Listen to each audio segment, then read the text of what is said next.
Welcome to Robson Radio.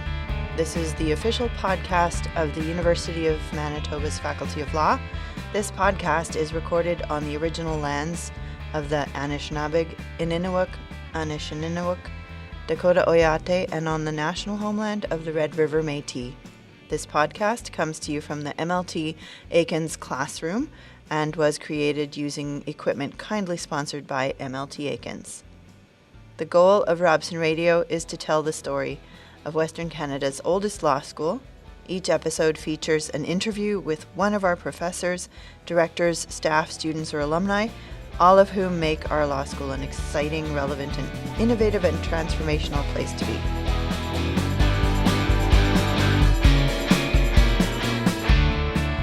Today, my guest is Marc Kruse.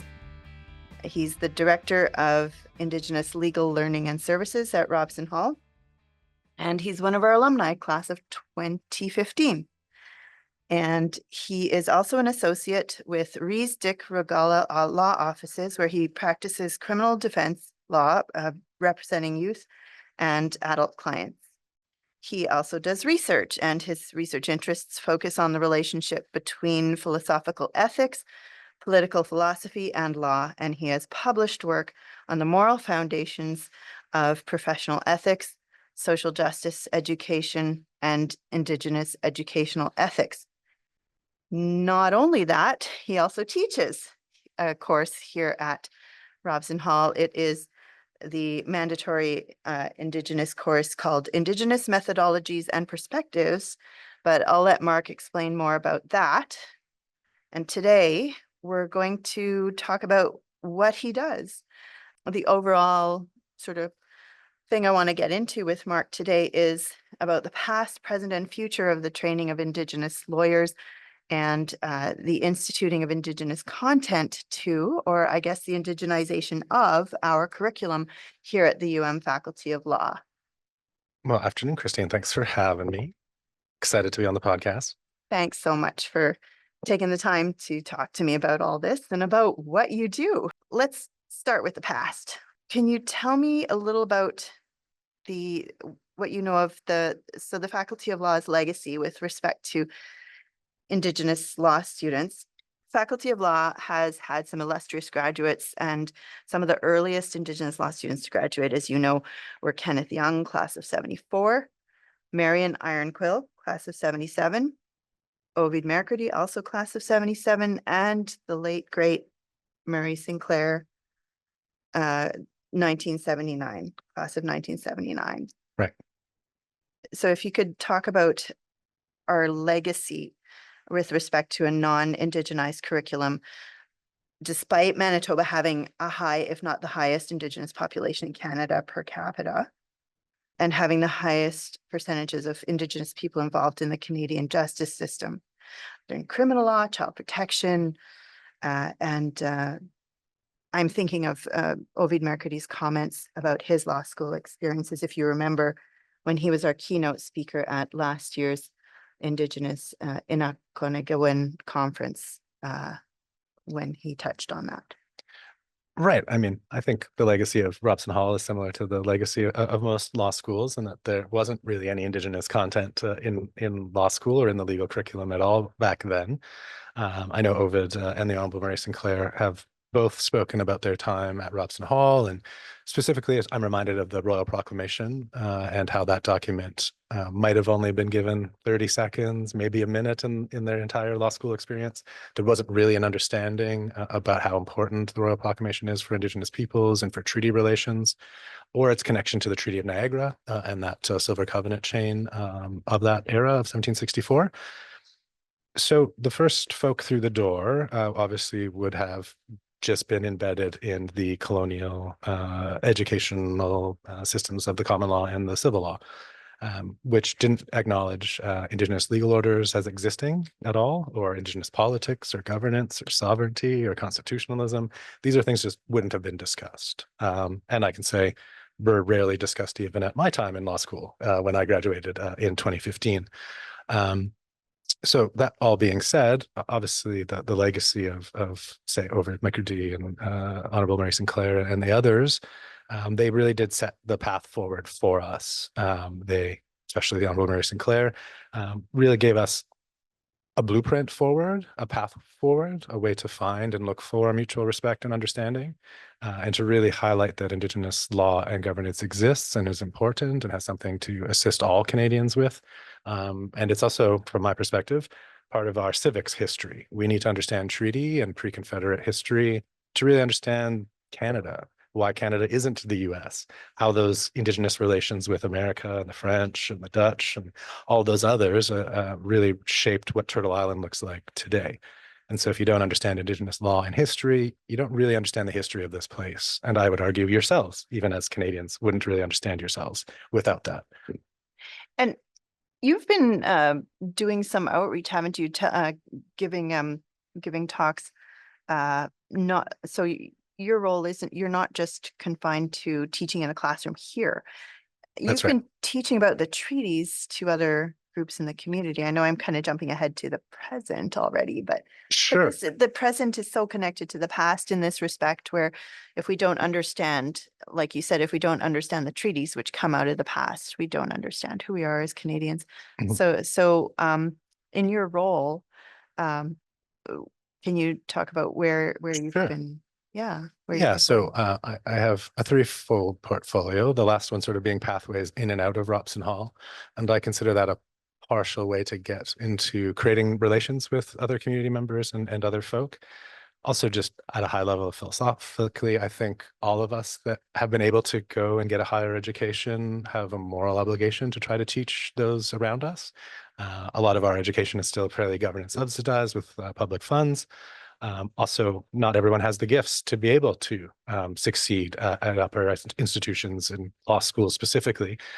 So those of us that have the degree and have the knowledge, I think, have an obligation to try to spread that around to make it make sense, to speak in plain language so it isn't all high level and that people really understand how their lives are being impacted by the law.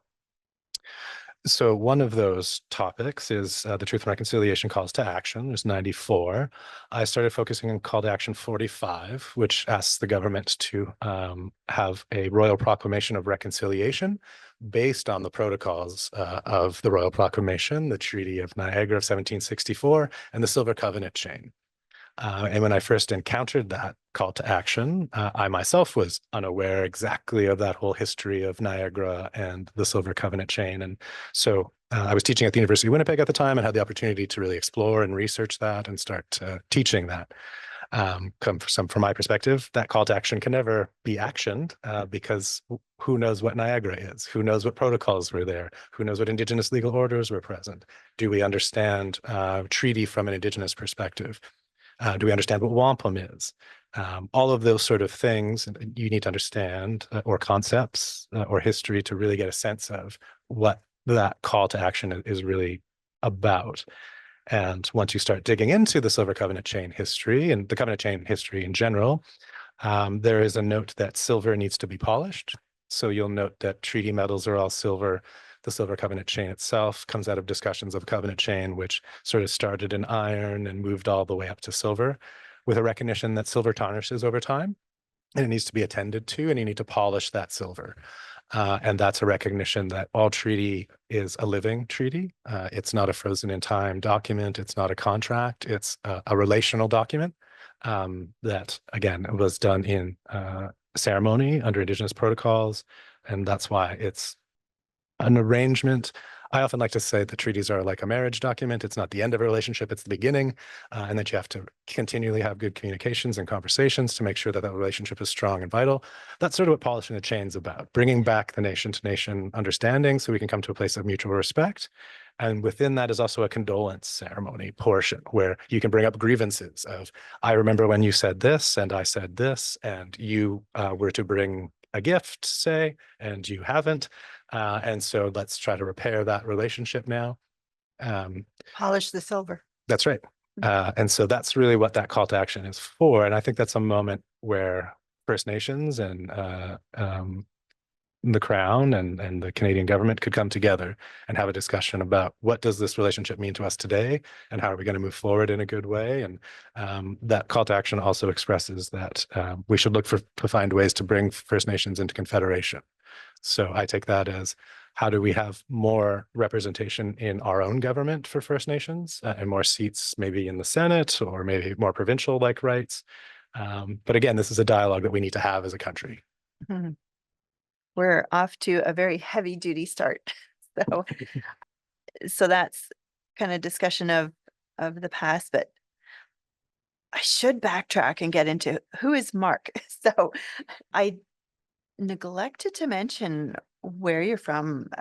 Right. Right. That's very important. A person's background, Where they're from. where And the roots are. it's one of the first questions Indigenous folk often ask themselves and each other, where are you from? So yes, I'm Marc Kruse. I'm English, Irish, and Saulteaux from the Muscogee First Nation, Treaty 4. It's in the Fort Qu'Appelle Valley area of Saskatchewan, just a little north east of Regina. I was born in Moose Jaw, though, and grew up in Regina, and was raised by my maternal English aunt and uncle.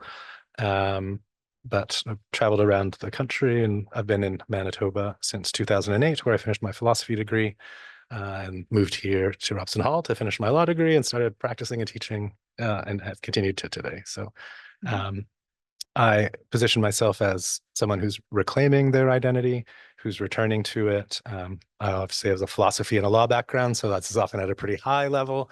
But through this work at Robson Hall in this role, I have been able to connect a lot with elders and sit in ceremony and learn more of the traditional teachings and stories, and trying to incorporate that into our curriculum sort of as I learn it, and am able to express how I found my way back to it.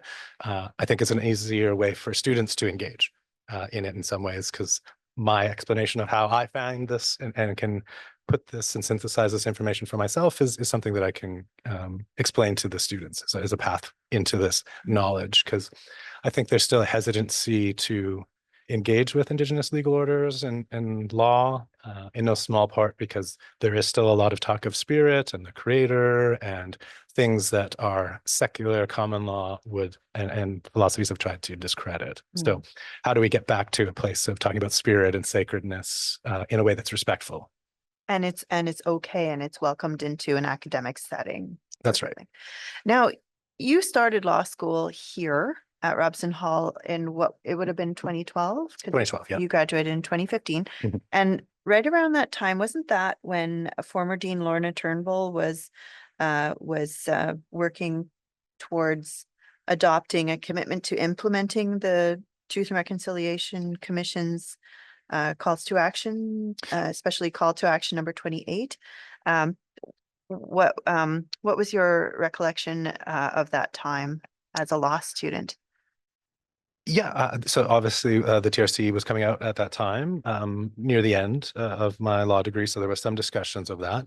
But my understanding now is that the Honorable Mary Sinclair and the faculty, including Lorna Turnbull, had been talking about Indigenous education long before 2015, and had been trying to find ways to bring that knowledge in.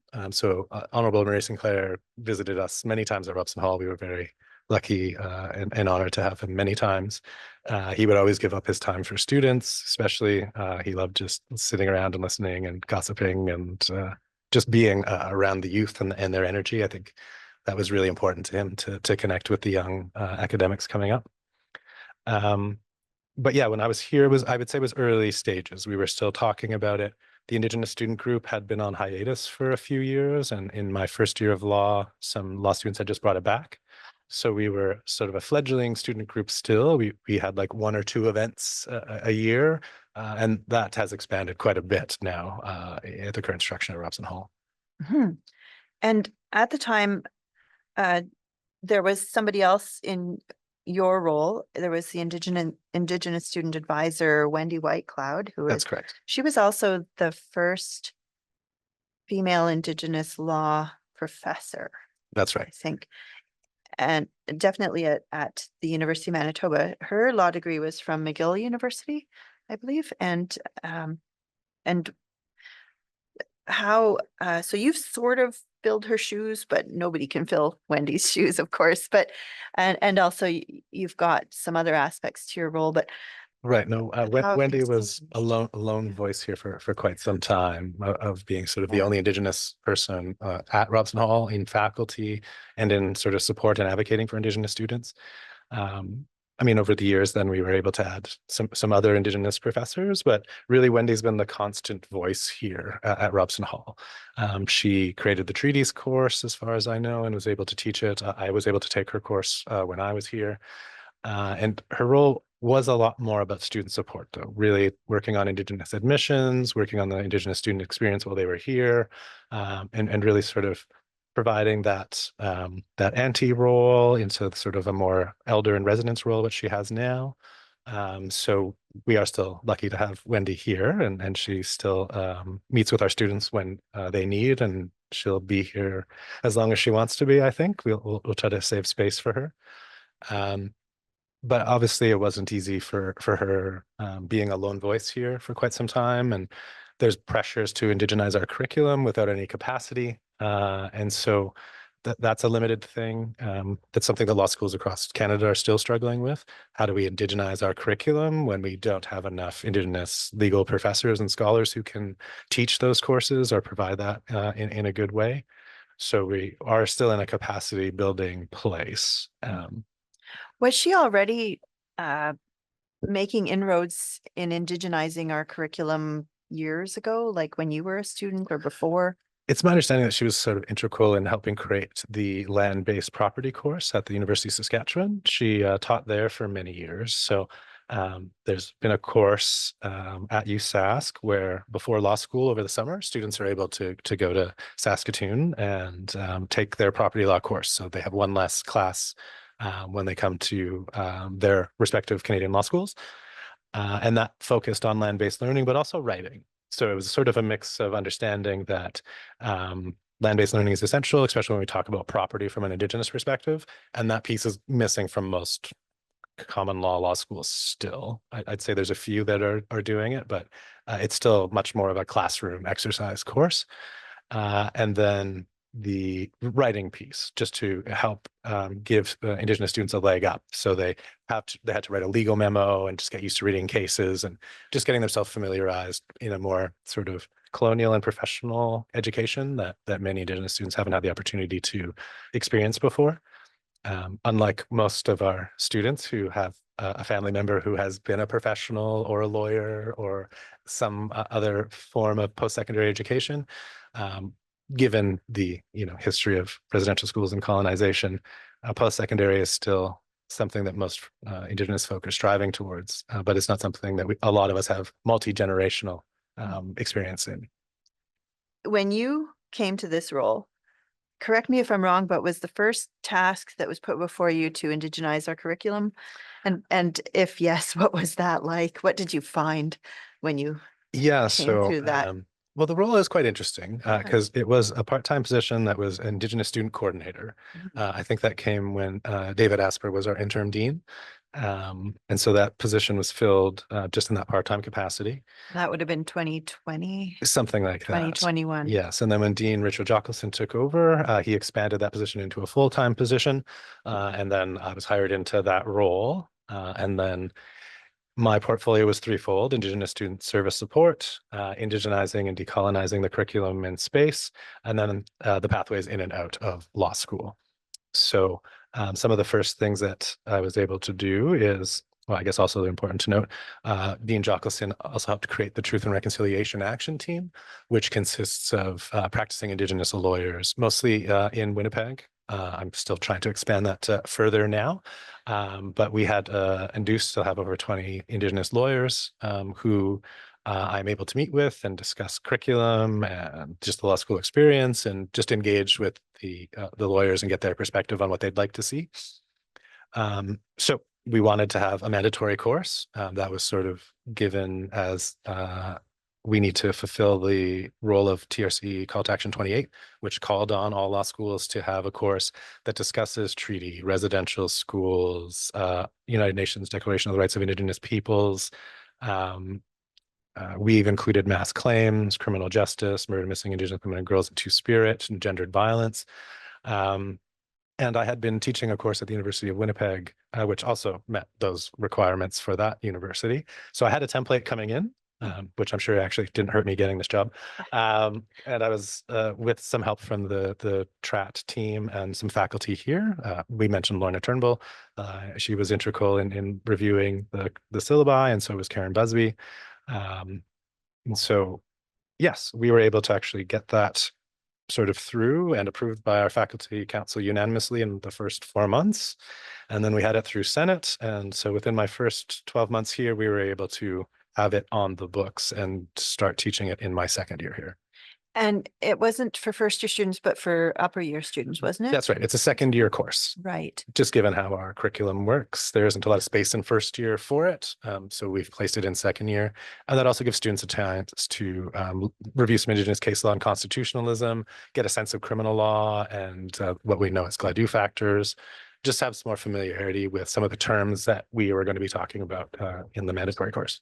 Now, was it mandatory immediately right off the hop, or did it take a little while to well, nothing can be mandatory the first year per university central rules. So when you first build a course, it always has to be given as an elective the first time. So in 2022, we had a class of 22 students, I believe, the first time we went through it.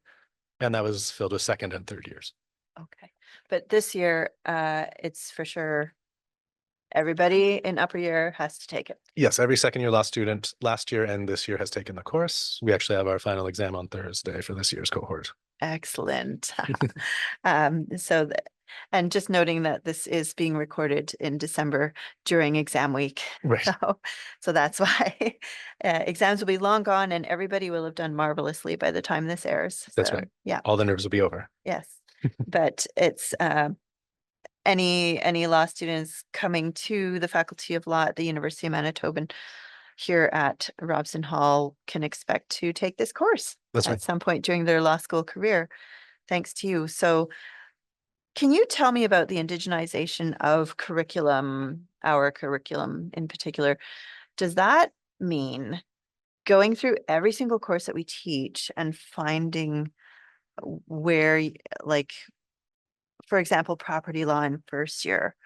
How do you indigenize the curriculum? We have sort of mandatory courses. So we've mentioned some property. There's also contracts, criminal law, torts, those sort of classes. So instead of going through our syllabuses that my colleagues actually teach, I tried to create a database and give at least 5 to 10 secondary sources or books that are on Indigenous legal orders or have an Indigenous perspective on those topics, and then could share them with the professors there.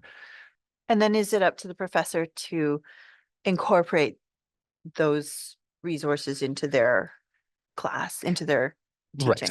Well, I mean, and this is something that is, or one of the issues with trying to indigenize a curriculum is that we have academic freedom for all of our professors. And so I can't go to a professor and say, you must teach this. Instead, it's much more relationship building and just education. And it's sort of, here's some resources that you might want to look into. And this might be some ideas or a change in ways of thinking that you might want to incorporate. And so some professors like to do that. Others will bring in guest lecturers from other departments or myself, also Dr. Leo Piscatawang and Professor Daniel Diamond and Professor Brenda Gunn. We all drop into our colleagues' classes and maybe teach that one day on Indigenous thought or law. Has it been a arduous, long sort of process, or are you enjoying this work? Are you seeing the results of your hard work? Yeah, well, it's another thing I think it's important to note as well is there isn't an end point to this. It's always going to be an ongoing process of refining and building. And so it's not as if we can get to a place and be like, oh, we've done it. We've indigenized our curriculum and we're fine. Check that box. We've done CTA 28. No, that's right. It's not. And CTA 28, I do think we've met those requirements at Robson Hall now, but that's not all that we need to do No, to sort of really indigenize the place. certainly. Going to your other question, I have actually really been enjoying the job. It's been quite life affirming. And the faculty has unanimously supported all of my motions and changes. So the faculty and the dean specifically have been very, very supportive of the project and the process. And also understanding that it is a process. So a lot of what I do is making friends with other units across campus. I have an interdisciplinary approach. I think we need to have an interdisciplinary approach when it comes to sort of indigenizing any curricula, but specifically law, because we know for certain that Indigenous legal orders are not in our common law. They were not in our common law curriculum, at least not explicitly in the ways that we need to. I know myself and others will go through the common law and say, okay, here's an Indigenous idea, here's where they engaged well, and here's an improvement. But it's still not what we're talking about when we talk about Indigenous legal orders, because those are holistic. They can't really be pulled apart from, education and law and health and spirit and ceremony. They're all intertwined in ways that it's you can't do justice to by just speaking about the law. So I've been able to partner with architecture and health and rehabilitation sciences, and I just made some friends that are sciences the other day. You'd So never think that law and science would be friendly like that, right? yeah. Well, they're also working in communities and they want to do that well. So sometimes they need contracts. And so I'm able Right. to talk to them about what a good contract would look like for working in community that takes into account some Indigenous perspectives and legal orders. And thankfully, we actually have some Indigenous folk at UM Legal now too. So Right. Jessica Barlow's over at UM Legal. She was in my year. Oh, She's a Métis lawyer who's worked on missing Indigenous women and girls clients and worked in community and done some codifying Indigenous law, so someone who understands the Indigenous perspective. And now we actually have her working at UM Central with us. So wow. she's now who I bug when I need law stuff done Nice. or contract stuff done, I mean. Yeah. And speaking of Indigenous legal orders, just do you mind taking me back to basics? What are they? And then I also will need you to talk a little because we already mentioned the conference that happened last year. So last year was the inaugural interdisciplinary Journal of Indigenous Inakonagawin, which means Indigenous legal orders, right?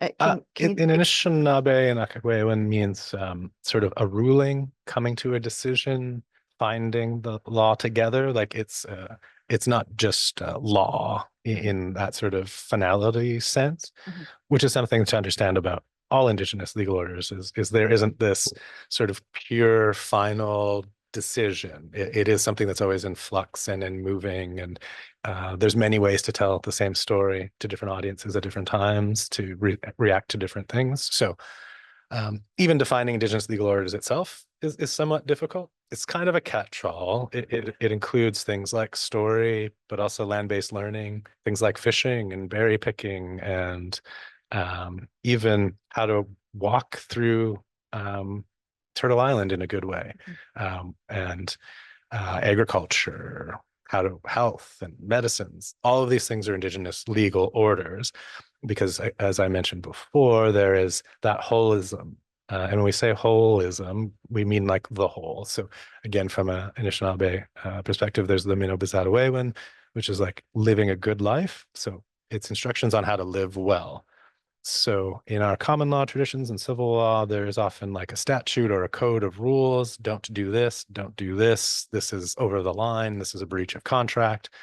From an Indigenous perspective, it's much more, here's how you live well on the land. Here's how you treat each other well. Here's how you educate well. do this? Yeah, do this. So it's much more what I consider a virtue ethics based and natural law based, where you learn from your elders in the doing. So it's not a classroom setting where the elder is there as an expert telling you the, profound and ultimate truth.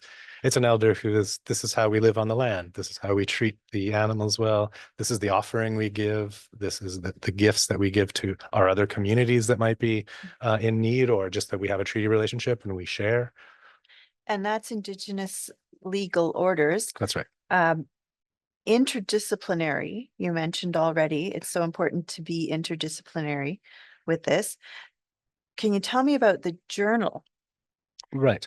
the interdisciplinary journal. Journal.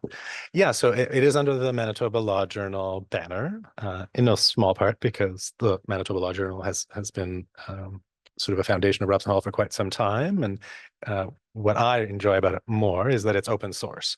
Mhm. And so anything published is accessible through any search engine, and it's not hidden behind a paywall like a lot of academic learnings are. And we developed the journal with the idea that we would have a peer-reviewed side, so it'll look like a traditional academic journal that meets all of those, peer-reviewed requirements and all of that. But we also wanted a non-peer-reviewed side, so we could publish interviews with elders, story, art, song. I'm working on a final report for an Inuit Justice Summit we held, and that's something that we'll be able to publish and that community members can access online and that as well. So kind of understanding that, yes, we still need the rigor of academy for some of the work, especially like the really detailed legal kind of problems and questions or the philosophical ones. Mhm. But we also want space to allow elders just to come and share their knowledge. And I'm also hoping to be able to have translations of the traditional language and the English and French as well. So I'm making friends with some translation folks over at Indigenous Studies as well. Excellent. And the content, correct me if I'm wrong, the content was being pulled together in part through these annual conferences to gather uh, scholars, thinkers, philosophers, people involved in community together to share their knowledge at an annual conference. So last year, 2023, in September was the first conference for interdisciplinary journal of Indigenous Inukanagowan. Am I That's right. saying that right? Yeah, Yes. I think Sorry. it's fairly good. I'm still working on it myself. It's like in Econagawan. Right. And the inaugural conference was last year, and we had our second conference this year, very well attended from start to finish. And the inaugural issue of the journal is coming. It's still forthcoming. Yeah. Yes, we have the peer-reviewed side is coming together. We almost have enough there to put that together, and then I'm hoping with the final report. And this year, our conference was on Indigenous economic reconciliation, Right. and we actually brought in three grand chiefs to talk about how their nations have been developing economically on several different nations within Manitoba. And all of our second year students attended that conference and wrote reflections. So we will be publishing some of their reflections as soon as I make time to do that. All in good time. It will happen.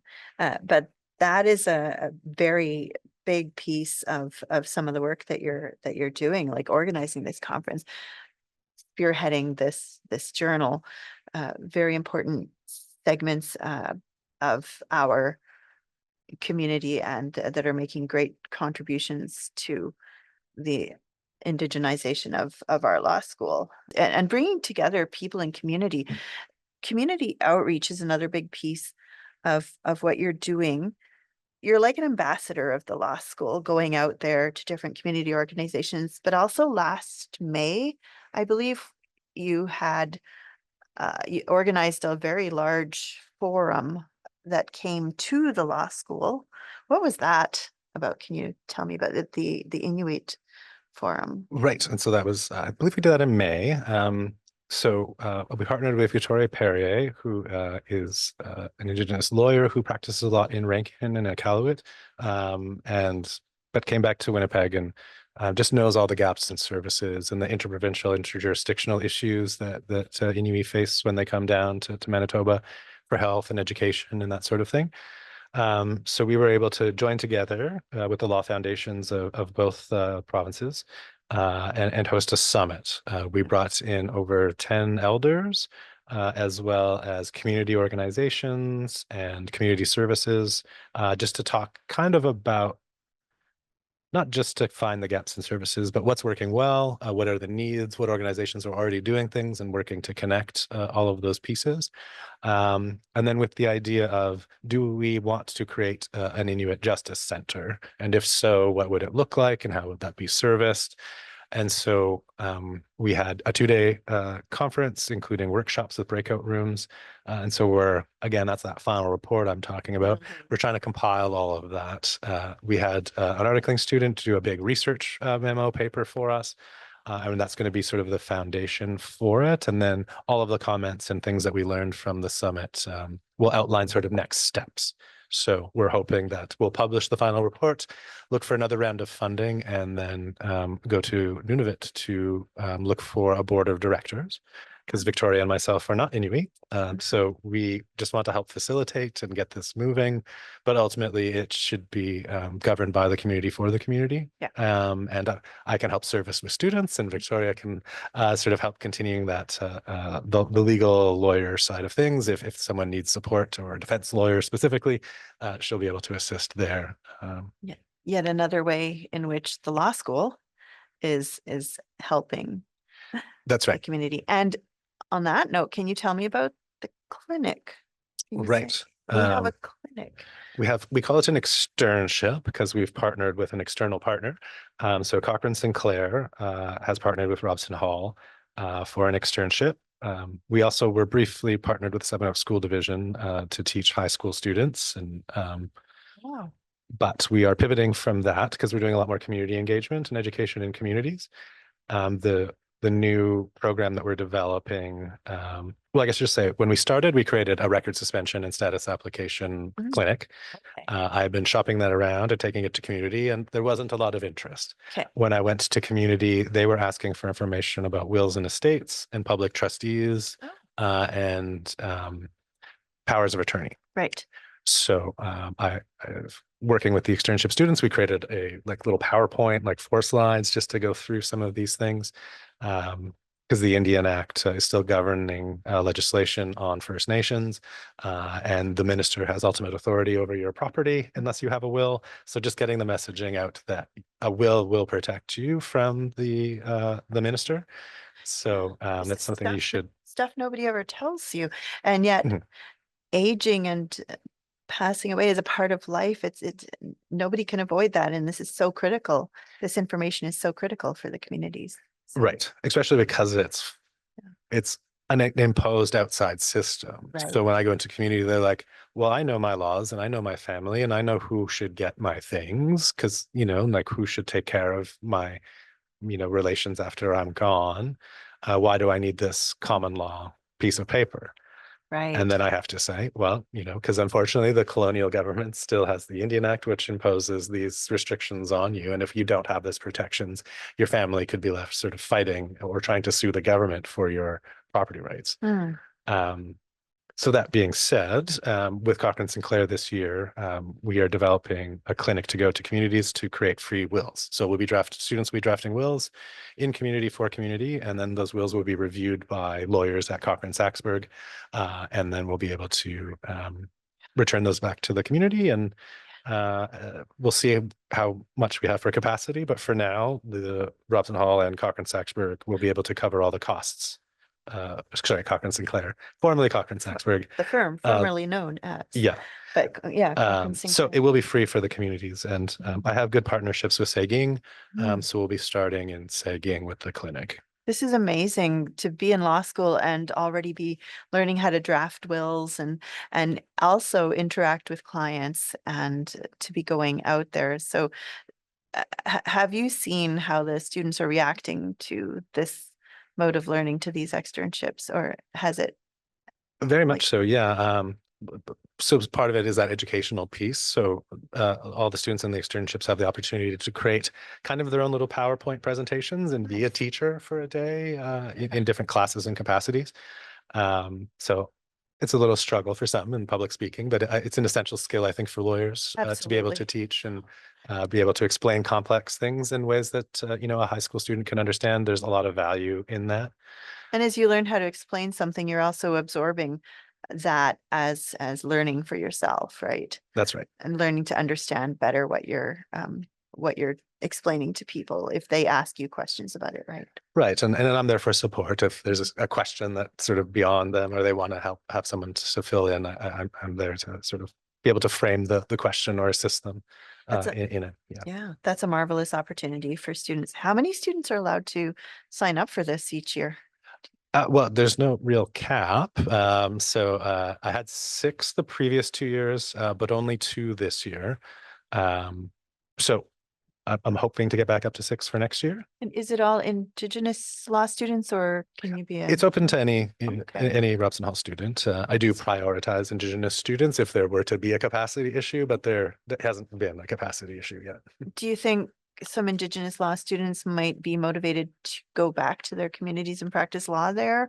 Or like, has it been that most people, once they leave, they don't go back or, you know? It's a very unique and personal Yeah. decision there. I mean, obviously, we hope to train Indigenous lawyers who want to go back and service their community, but there's lots of ways to do that as well. Mhm. Um, and I think one of the reasons the externship students for the Indigenous side were low this year is because several Indigenous students are interested in criminal law, so they're able to work at our criminal clinic. Right. And a few others are very interested in business and economic reconciliation, so they're working with Yvonne LaRocque at the Vicar Business Clinic.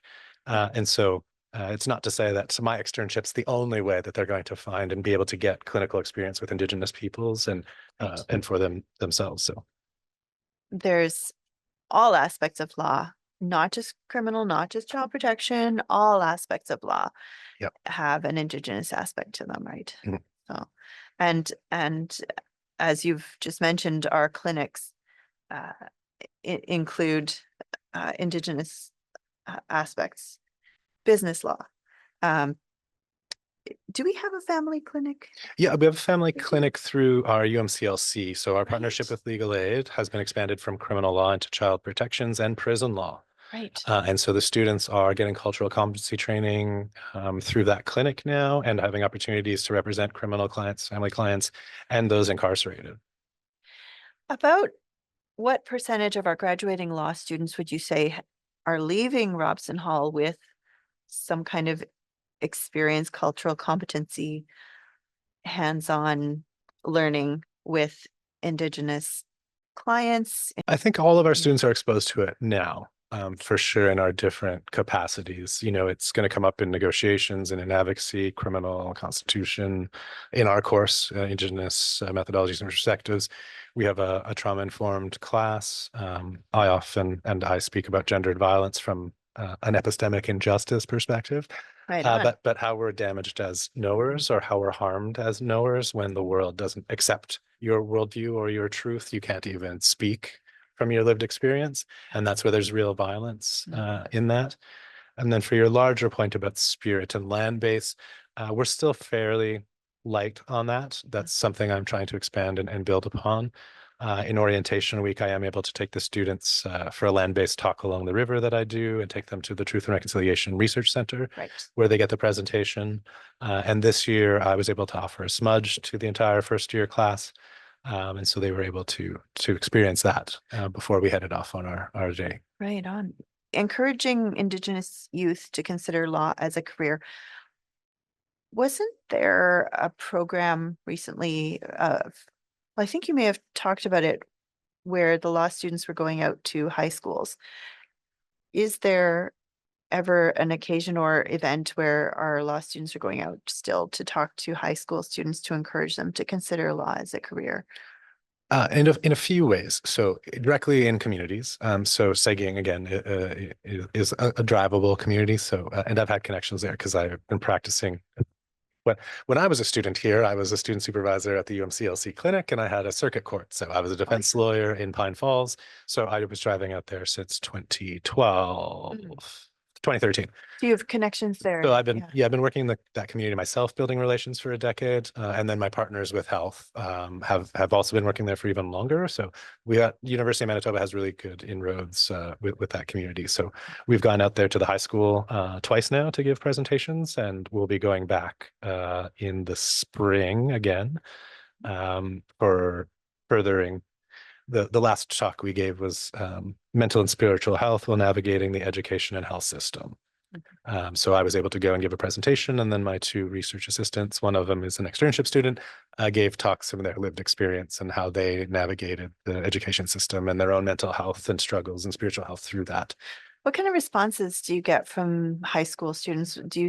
do they come up and tell you they're, I want to be a lawyer when I grow up kind of thing? Or what kind of reactions are you getting? Yeah, some do for sure. I also a lot more from some of the students, I'd say. The lived experience of some of our Indigenous students is quite compelling, and they're great speakers. And I think even just seeing, you know, the student in it is an opportunity that they can connect with in ways that maybe the professor standing out front in the big suit is still a little too intimidating and maybe a little too colonial. Right. That juxtaposition, I think, with the students really helps. Yeah. But we were also able to work with Indigenous student recruitment out of the VP Indigenous office here. So we were able to bring over 100 high school students to Robson Hall over the spring for an experience of educational learning in the morning before they did a tour of campus. All right. And then we also have the Young Buffaloes program, where we had over 250 Indigenous students from across Manitoba come to University of Manitoba and get sort of a job fair while also learning about some of the Indigenous land-based learning opportunities here. And I would be remiss if I did not ask you about the University of the North. Yes, and that's another And program that we're supporting. The University College of the North has created a pre-law program. right. It's an interdisciplinary program. We're connected directly with them. I'll be going up to the PAW in a few weeks in January with one of my research partners, and we'll be meeting the whole cohort and hoping to bring them down. It's the idea that hopefully we can get students from the North and from community interested in law, give them the skills and foundations to be successful once they come to Robson Hall, but already have a direct connection with us and opportunities to visit us before they're even finished their degree. Mhm. And let's talk about the future. What's coming up for you and all the things you do in 2025? I think you already kind of touched on that, but Yes, expanding the University College of the North program, and I'm still working to develop another land-based program, hopefully maybe over the summer. Um, Part of this we haven't got to mention yet, but not only did we create the mandatory Indigenous course in my first year, we were also able to hire two Indigenous professors. So Dr. Leo Biscatawang and Professor Daniel Diamond were also hired. And so I co-teach the mandatory course with them. right. And they've been developing their own courses as well. So we now have an Indigenous legal orders course. We have a treaties and land claims course. We have a truth and reconciliation course, a revamped oral histories course. We have Brenda Gunn coming back. So she is an expert on the United Nations Declarations of the Rights of Indigenous Peoples, as well as a Métis woman who teaches Métis people in the law. And I think she might even have a third that I'm blanking on right now, but we're expanding our upper year level courses for Indigenous students. And so I'm going to keep helping facilitate that and pushing those forward. And yeah, another big conference actually coming up in January Oh, with the law federations, law deans, law societies all across the country getting together in Toronto to discuss what does mandatory education look like for law schools in the future and for law societies and our articling educational programs. that's going to be heavy duty. And of course, you're right in there, right? I'm organizing the academic day. We had a subcommittee, you know, Okay. everything's done. Hopefully, if I'm involved, hopefully with a committee and others helping. Very good. You can't do it all yourself.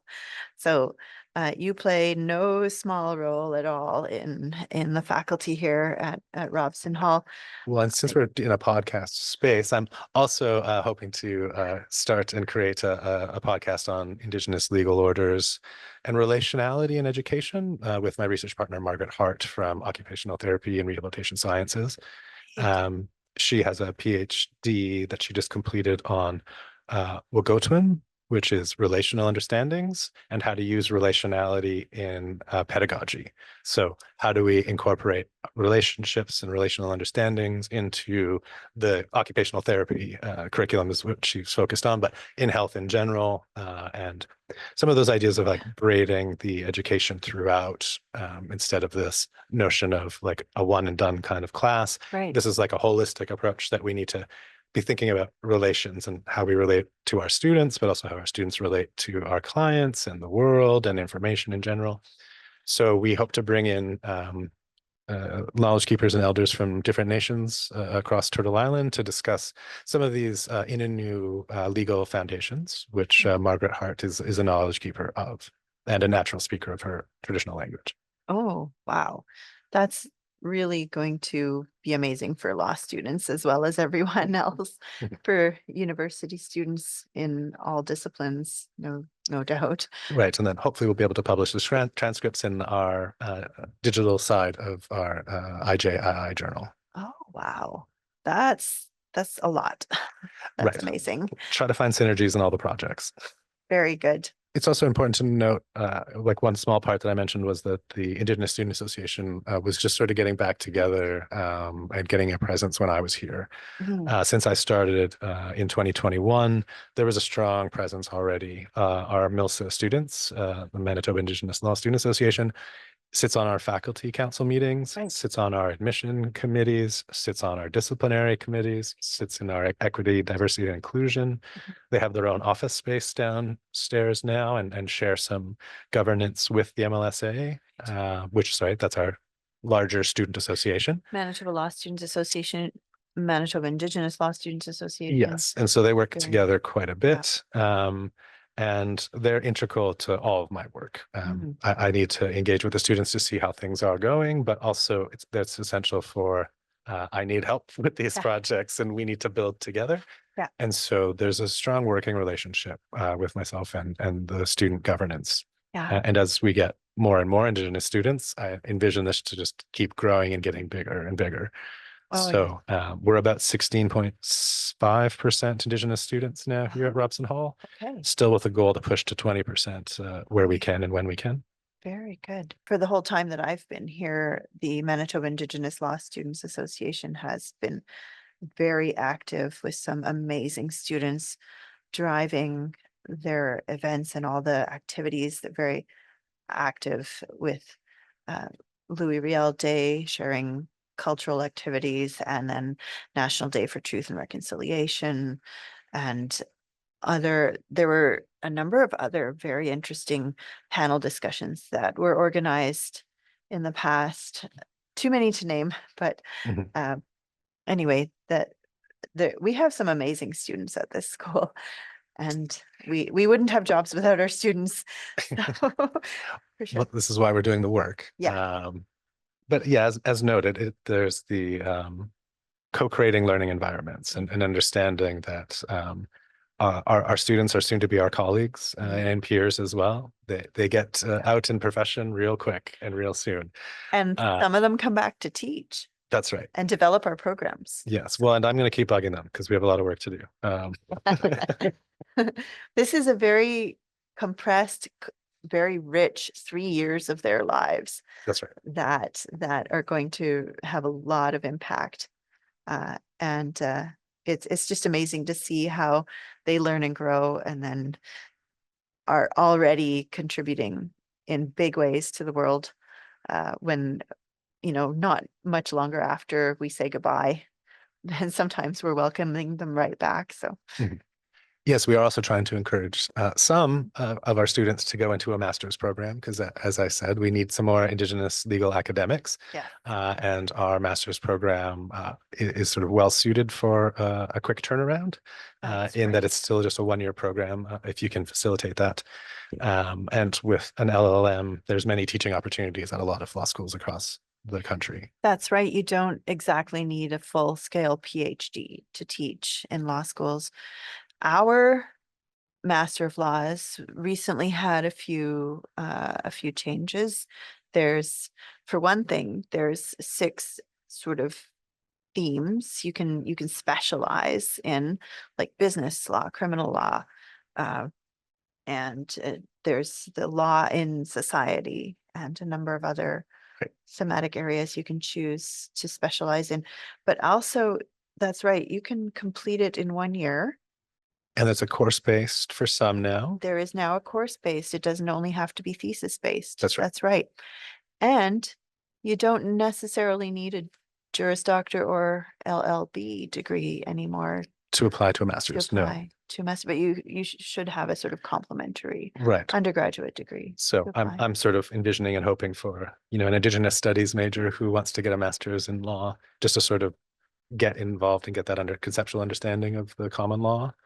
Because as I mentioned, we hired Dr. Leo Biscatawang. Right. He doesn't have a law degree. Okay. He has a PhD in Indigenous studies.